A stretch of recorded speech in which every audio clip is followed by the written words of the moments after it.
Guys कई बार अक्सर हमें अपनी डेली लाइफ में इस तरह के सेंटेंसेस बोलने होते हैं, जैसे कि मुझे फुटबॉल खेलने की आदत नहीं है, उन लोगों को अंग्रेजी बोलने की आदत नहीं थी, उसे मूवीज़ देखने की आदत नहीं है, मुझे जल्दी उठने की आदत नहीं है।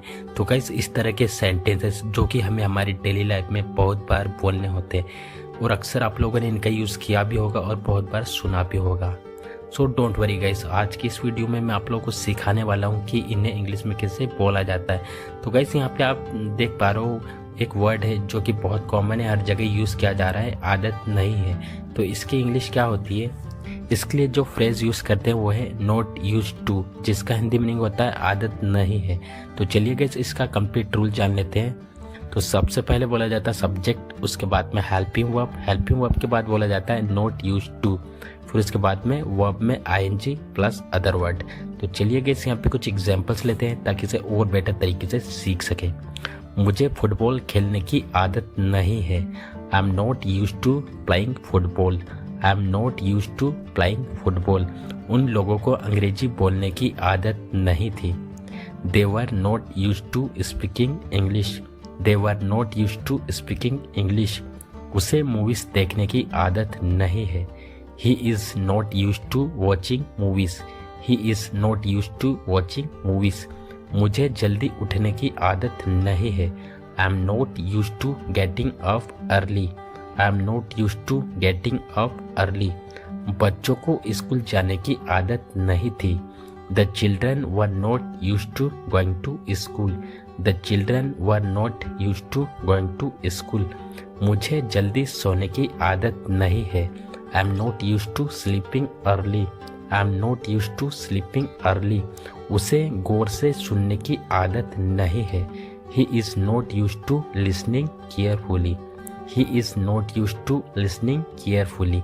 रोहित को पत्र लिखने की आदत नहीं है।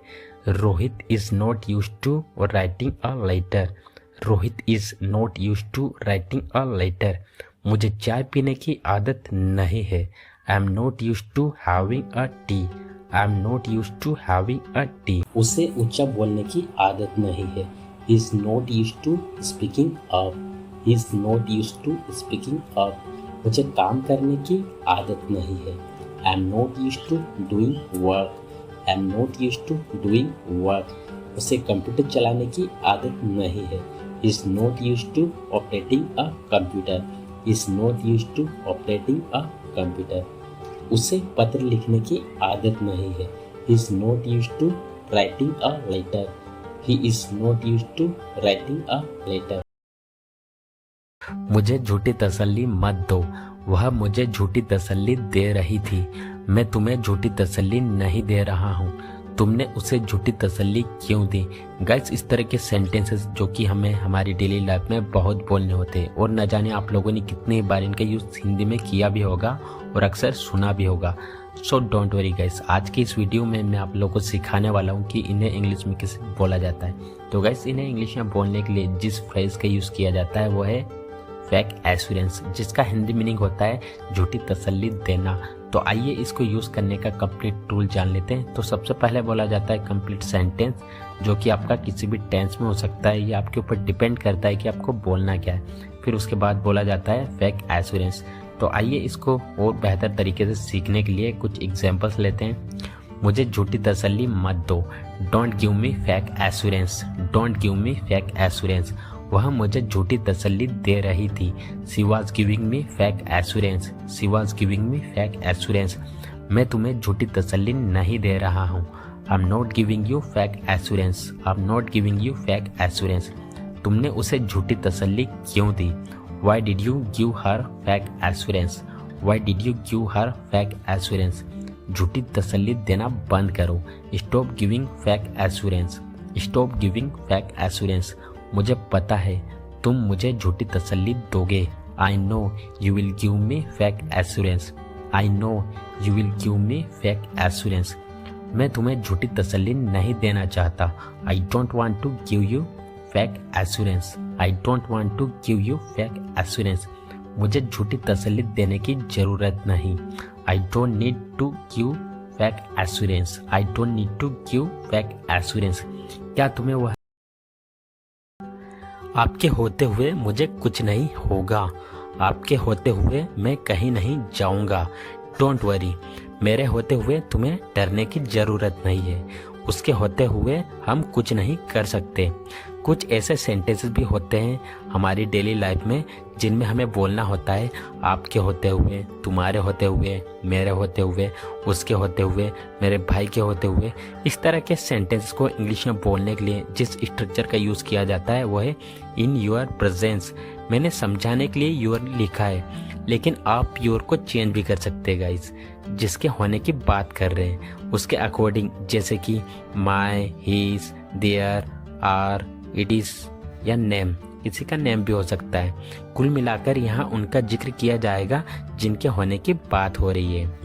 तो चलिए आइए इसको यूज़ करने का कंप्लीट रूल जान लेते हैं। सबसे पहले बोला जाएगा इन योर प्रेजेंस, उसके बाद में कंप्लीट सेंटेंस।